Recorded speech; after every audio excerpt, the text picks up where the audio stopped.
Hi guys. So meron tayo ditong leftover na Ladies Choice, dalawang brand. May nakita akong repolyo. Hiniwa ko. Kumuha ko ng sibuyas. Bago cherry tomatoes. Ay di alam nyo na ang mangyayari. Salad na naman ito. Alright. Oh! Aba! Ay may sumili pang Sunmig flavored beer. Nako po, shot puno guys, pampatulog, bye. Masak, no? Mix natin ng maigi. Sarap naman, sana all, di ba?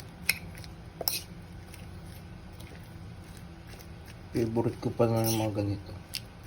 Salad lang, mga ganun. Okay na to. Yes, approve.